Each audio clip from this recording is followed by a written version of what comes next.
Shalom saudara, kita jumpa lagi dalam ruang kesaksian Aku Masih Punya Tuhan. Acara ini menyajikan kesaksian-kesaksian tentang perjalanan hidup orang percaya bersama Tuhan, di mana mereka mengalami berbagai proses kehidupan yang akhirnya mereka mendapatkan sebuah pengalaman hidup yang berarti, sehingga mereka bisa menjadi mereka yang sekarang. Dan saat ini kita telah bersama seorang narasumber yaitu Bapak Lomi Here. Beliau akan mengisi ruang kesaksian kita pada episode kali ini. Selamat menyaksikan. Shalom saudara-saudara yang terkasih di dalam Kristus. Pada kesempatan ini saya mau memberikan kesaksian bagaimana saya mengenal dan percaya kepada Kristus. Awalnya saya berasal dari Sabu dan nama saya Lomi Here. Saya lahir di Sabu dan setelah kelas 2 SD, saya berangkat ke Kota Kupang untuk melanjutkan sekolah. Tapi di Sabu, di tempat yang kami tinggal, kami punya kepercayaan itu adalah Jingitiu. Nah, di dalam Jingitiu itu kami punya orang tua juga mengenal, berbicara tentang Tritunggal, tapi itu cuma hanya slogan atau ucapan saja, tapi tidak pernah mengerti Tritunggal itu yang bagaimana. Dan di samping itu ada Allah-Allah lain yang disembah oleh mereka. Tetapi ketika saya sampai di Kupang pada 1984 itu, saya diajak oleh seorang bapak kecil saya untuk menjadi Kristen. Dengan ajaran bahwa kalau kamu sudah menjadi Kristen, bahkan dibaptis Islam, kamu kalau sakit pasti sembuh dan kalau mati masuk surga. Artinya di sini bahwa kalau dibaptis Islam pasti masuk surga. Jadi dengan hal-hal menarik seperti itu saya mengikuti, saya mau menjadi Kristen. Lalu saya dibaptis Islam pada sebuah gereja di kota ini. Nah saudara-saudara yang terkasih, dengan perjalanannya waktu saya hidup seenaknya saja dengan segala macam kejahatan.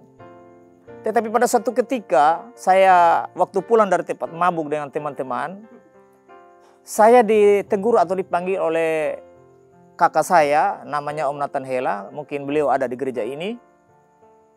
Lalu dia bicara sama saya, bilang, kamu sebelum itu saya sering kali di dalam, kalau di saat saya sudah mabuk, saya sering berdebat dengan teman-teman saya yang karismatik. Kalau mereka bilang darah itu tidak boleh dimakan. Nah saya waktu itu hanya argumentasi secara liar saja tanpa mengerti dasar Alkitab. Nah kebetulan waktu itu saya lewat dari depannya rumah Bapak Nathan. Lalu Bapak Nathan bilang, mari sini dulu. Itu saya sementara mabuk berat. Tapi Bapak Nathan bilang, biar kamu ada mabuk tapi saya sangat yakin bahwa kamu mengerti apa yang saya akan bicarakan. Lalu Bapak Nathan ini bilang, hey, nanti ada seorang pendeta Budi Asali dari Surabaya akan seminar tentang dasar-dasar kekristenan, kita boleh ikut pada hari Senin. Karena kamu ini saya lihat tukang berdebat dengan teman-teman kamu, tetapi kamu tidak punya dasar Alkitab apa-apa. Nah saya rasa tertarik di situ, walaupun dalam keadaan mabuk, tetapi semacam ada kesadaran di dalam bahwa saya harus mau ikut seminar itu. Nah ketika saya ikut seminar itu, di sana secara singkat, Pak Budi Asali mengatakan bahwa manusia selamat itu hanya karena iman kepada Yesus Kristus. Tidak ada dengan perbuatan apapun manusia bisa selamat. Tapi dasarnya dikasih begitu banyak dasar Alkitab. Lalu saya jadi kaget.